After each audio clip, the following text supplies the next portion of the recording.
as we just talked about, Elon had a company-wide all-hands meeting last Wednesday night where he took questions from Tesla employees. One of the questions had to do with Tesla vehicle service. Elon responded, so let's see what Elon said and then discuss. He said, I think we still have a relatively conventional approach to servicing, although we kind of use the vehicle app. So we definitely have better servicing than the rest of the industry, but I really want Tesla to look at how we can revolutionize service and, I don't know, make it 10 times better than the rest of the industry. We definitely want to increase the number of people who actually repair cars. When looking at the total head count at a service center, the ratio of people fixing cars to everyone else doesn't make a ton of sense. I think there should be a higher percentage of people fixing cars, kind of like we have in the factory. We're going to have, say, one service bay for 12-volt battery changes, another bay for fixing the computer, another one is drivetrain replacement, like more specialized, like at the factory. I'm actually quite surprised because this sounds like common sense to me and something I would have thought that would have been implemented years ago. Which part? For instance, of course, you want to have great logistics so that the parts needed are always in stock at service centers. Of course, you want to have plenty of technicians. Of course, you want to have specialized bays for problems you see all the time. Why would it take a decade to realize this? I don't think, yes, of course, you want to have all these things, but Tesla was not in the position that it is in now in terms of stock price, in terms of profit margins, and just overall performance. I don't think that there was money to spend on all of these things in the past 10 years.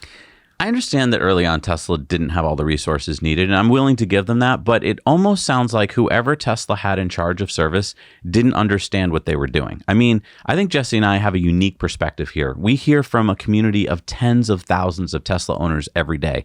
You guys send us your stories of job well done, Tesla, and your horror stories of I'm waiting for my repair for weeks.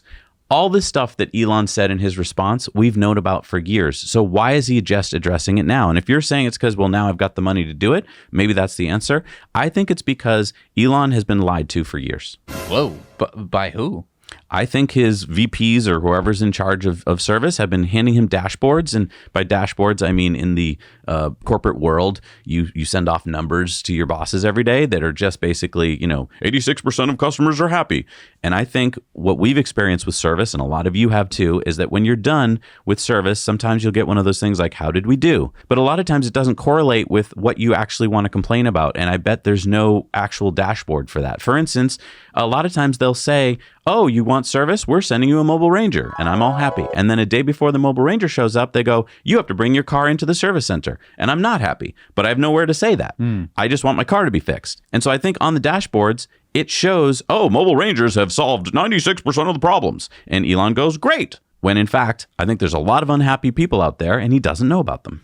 And it's also very regional dependent. I've heard from a lot of people like in the Midwest and stuff who have really great service centers because they were able to convert like a huge giant building into it. And there aren't as many Tesla drivers in that area. So, drivers are able to get in quick, get their cars repaired nice and quick, and they are ecstatically happy. Right. Then there's other places in the world, kind of like Massachusetts, where there is a very high concentration of Teslas. One of the highest. Real estate is a lot more expensive, and you have teeny tiny little service centers that were like built back when the Model S was the only car that Tesla sold. Exactly. And they were great at handling Model S's because it was this tiny little shop and there weren't that many cars to service. Right. But now it's like choked with Model 3s. And there's no place to store parts. And they have been expanding in some locations, but it's just not enough. And they're picking dumb locations, let's be honest. And again, where we're coming from here is that we're Massachusetts natives and we know, where they should be putting their service centers and they aren't putting them there. And,